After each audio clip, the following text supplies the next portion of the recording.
Olá, senhoras e senhores, sejam muito bem-vindos a mais um webinário da Man Academy.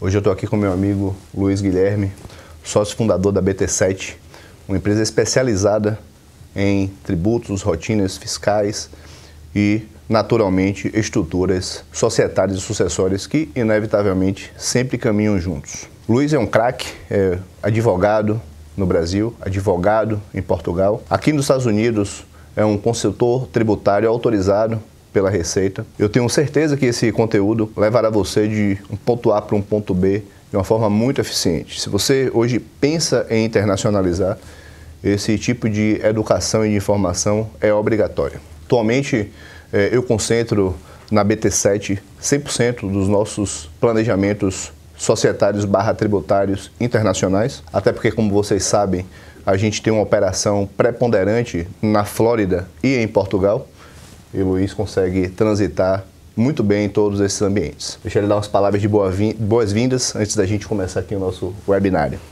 Rafael, mais uma vez, prazer, obrigado pelo convite. Agradeço, meu amigo. É um prazer aqui falar um pouquinho mais aqui do dia a dia fiscal, contábil dos investidores brasileiros nos Estados Unidos. Ajudar um pouquinho o pessoal a dar mais um passo rumo à internacionalização do patrimônio. Eu diria que esse webinário eles vão dar uma corrida, tá? Porque a gente vai falar de pontos aqui muito relevantes e eu diria que pontos que podem ser uma armadilha para o seu patrimônio. A gente usa muito a expressão de tomar cuidado para não construir um castelo de cartas, né? E eu diria que o ambiente tributário / societário é aquele que é mais mal compreendido entre os investidores, é aquele que mais traz riscos de governança se mal planejado, se mal implementado e se mal executado. Então é muito importante que você esteja aí com papel e caneta para acompanhar os passos aqui que a gente vai trazer nesse webinário. Vocês podem fazer perguntas no decorrer do webinário. Meu time vai separar aqui 3, 5 perguntas que a gente vai fazer no final. Fique à vontade de mandar suas dúvidas aí no decorrer da nossa apresentação. Eu queria começar perguntando o seguinte: na sua opinião, a Flórida é um ambiente seguro para o investidor brasileiro estar? Sim, minha opinião aqui, pessoal, aqui é um ambiente seguro, principalmente após aí a pandemia, se tornou um dos principais estados, um dos principais destinos de investimento no país. É um estado que durante a pandemia foi praticamente a Flórida e o Texas que acabaram tendo um fechamento mais curto por conta da pandemia e já voltaram aos negócios usuais com maior rapidez. Por conta disso, também, boa parte dos investidores americanos acabaram tirando o recurso da Califórnia, Nova York, New Jersey, jogando para a Flórida e para o Texas. A Flórida ajuda mais porque tem uma proximidade maior com o Brasil, ali em termos geográficos, e também pelo fato de ter uma maior concentração hoje de brasileiros já morando, investindo. Então tem sido um polo aí interessante para brasileiros que desejam começar a investir nos Estados Unidos. E sem entrar em nenhum viés político, um estado republicano, sim, que corresponde hoje a todo o parlamento e a própria cadeira executiva master aqui nos Estados Unidos, né? O que você me diria como advogado brasileiro em relação a um passo a passo que um investidor brasileiro precisa ter em relação aos cuidados societários para trazer o seu patrimônio para cá? Eu diria que, na verdade, um primeiro passo seria checar se essa família, esse investidor, já tem uma estrutura de holding patrimonial montada no Brasil e aí definir quais são realmente os planos de investimento no exterior. Se vai ter uma destinação mais focada na parte imobiliária, se é mais financeiro, se vai ter um pouco dos dois e se vai ter também algum membro da própria família que planeja imigrar no curto, médio prazo, deixar de ser um residente fiscal no Brasil e passar a ser um residente fiscal em outro país, seja Estados Unidos, seja Portugal ou Canadá, de forma que fique bem regulado ali no Brasil, onde ainda patriarca e matriarca vão permanecer por lá, deixar bem regulada essa questão de governança, sucessão, para que depois possa também ser replicado essa definição que foi feita no âmbito brasileiro,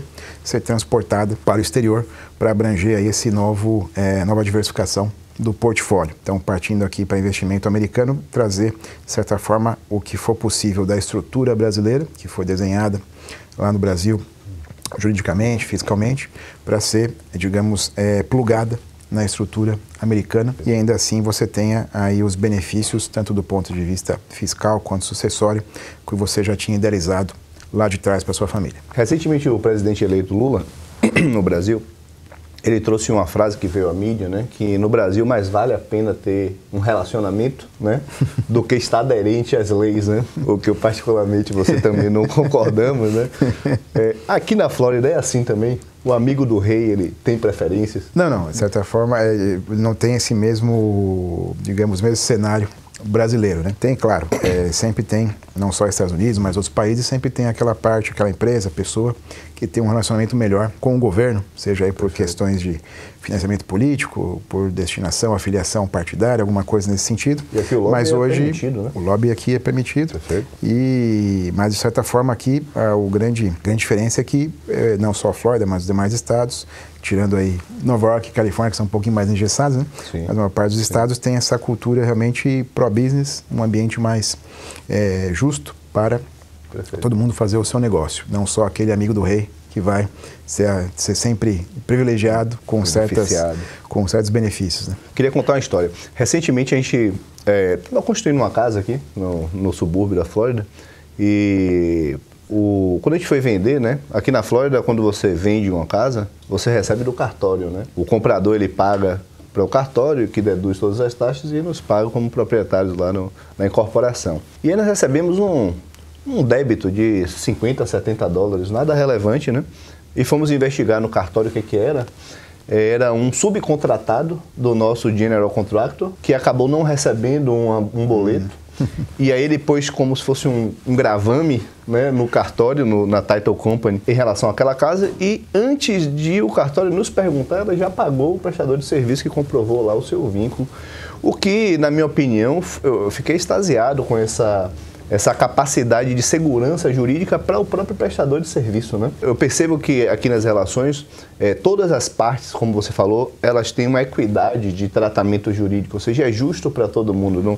Não dá para você ser hostil ou oprimir o comprador ou o prestador de serviço, como a gente vê essa dinâmica acontecendo, por exemplo, no Brasil. E aí, nesse aspecto, eu queria te ouvir um pouco, você que está há muitos anos aqui e é um especialista nos Estados Unidos, né? O que é que você pode considerar em termos de cumprimento de leis, né, aqui na Flórida, que diverge do Brasil para um brasileiro que está começando a investir aqui, que está acostumado com o jeitinho, né, de furar uma fila a efetivamente ter um crédito do governo mais barato via um banco de desenvolvimento? Qual é a relativização para a gente poder conversar o nosso papo que você faz entre Brasil e Flórida, para a gente dividir aí o seu olhar com nossa audiência? Aqui, assim, um ponto que a gente sempre enfatiza para os clientes é que, digamos, todos os players aqui estão interligados. Então, por exemplo, a pessoa que deseja, como você comentou, abrir empresa, começar a comprar um lote, contratar um construtor, vai construir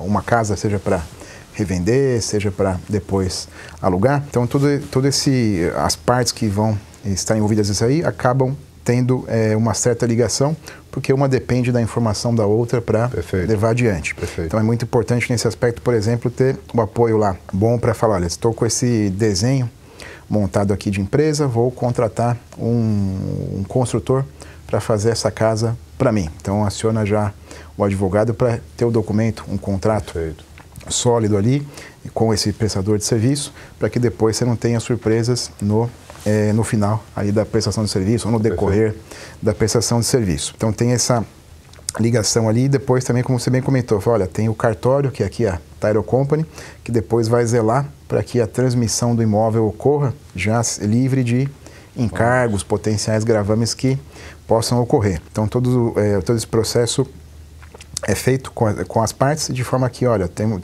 trazer maior segurança para o investidor e, por conta disso, é sempre importante que o investidor tenha a precaução de, olha, vou me relacionar com pessoas ali que realmente sabem o que estão fazendo para me apoiar. Então, seja do nível ali da parte do advogado, do contador, do consultor, da parte do construtor em si, que vai erguer o imóvel, todas essas pessoas, esses profissionais, o investidor tem que estar realmente cercado ali, porque uma hora para outra pode surgir o problema ali que trava a transação dele. Perfeito. Então, deixando isso daqui redondinho, bem do início da da operação, para que depois, na hora que você for concluir essa transação, você tenha sucesso, não tenha nenhum problema.